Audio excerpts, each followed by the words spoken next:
ನೀವೇ ನೋಟಿಸ್ ಕೊಡ್ಸಿದ್ದೀರಿ ಅನ್ನೋದು ಒಂದು ನಿಮಿಷ ಸರ್. ಈಗ ನೀವು ಮಾಧ್ಯಮಗಳಿಗೆ ನೋಟಿಸನ್ನ ಕೊಟ್ಟು ಸುದ್ದಿಯನ್ನ ಮಾಡ್ತಿದ್ರಿ ಅಂತ ಆರೋಪವನ್ನ ಮಾಧ್ಯಮಗಳ ಮೇಲೆ ಕೂಡ ಮಾಡಿದ್ದಾರೆ.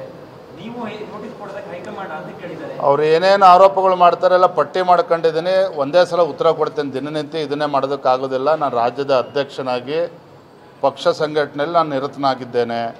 ದಿನನಿತ್ಯ ಅವರ ಹೇಳಿಕೆಗಳಿಗೆ ನಾವು ಉತ್ತರ ಕೊಡೋದಕ್ಕೆ ಸಾಧ್ಯ ಇಲ್ಲ. ಆಯಿತಾ? ಅದು ಏನು ಉತ್ತರ ಕೊಡಬೇಕು ಸಂದರ್ಭ ಬಂದು ನಾನು ಕೊಡ್ತೇನೆ. ಅವ್ರೇನೇ ನನ್ನ ಬಗ್ಗೆ ಪ್ರಶ್ನೆ ಕೇಳಿದ್ರೆ ಅದಕ್ಕೆ ಉತ್ತರ ಕೊಡ್ತೇನೆ. ಯಾವ ಸಂದರ್ಭದಲ್ಲಿ ಉತ್ತರ ಕೊಡ್ಬೇಕು ನಾನು ಕೊಡ್ತೇನೆ. ಥ್ಯಾಂಕ್ ಯು, ಧನ್ಯವಾದ. ನೀವೇ ನೋಟಿಸ್ ಕೊಡ್ಸಿದ್ದೀರಿ ಅನ್ನೋದು ಒಂದು ನಿಮಿಷ ಸರ್. ಈಗ ನೀವು ಮಾಧ್ಯಮಗಳಿಗೆ ನೋಟಿಸನ್ನ ಕೊಟ್ಟು ಸುದ್ದಿಯನ್ನ ಮಾಡ್ತಿದ್ರಿ ಅಂತ ಆರೋಪವನ್ನ ಮಾಧ್ಯಮಗಳ ಮೇಲೆ ಕೂಡ ಮಾಡಿದ್ದಾರೆ.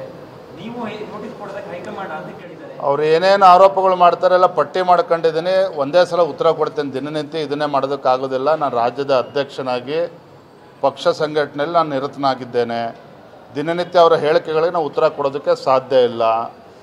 ಆಯಿತಾ? ಅದು ಏನು ಉತ್ತರ ಕೊಡಬೇಕು ಸಂದರ್ಭ ಬಂದು ನಾನು ಕೊಡ್ತೇನೆ. ಅವ್ರೇನೇ ನನ್ನ ಬಗ್ಗೆ ಪ್ರಶ್ನೆ ಕೇಳಿದ್ರೆ ಅದಕ್ಕೆ ಉತ್ತರ ಕೊಡ್ತೇನೆ. ಯಾವ ಸಂದರ್ಭದಲ್ಲಿ ಉತ್ತರ ಕೊಡ್ಬೇಕು ನಾನು ಕೊಡ್ತೇನೆ. ಥ್ಯಾಂಕ್ ಯು, ಧನ್ಯವಾದ.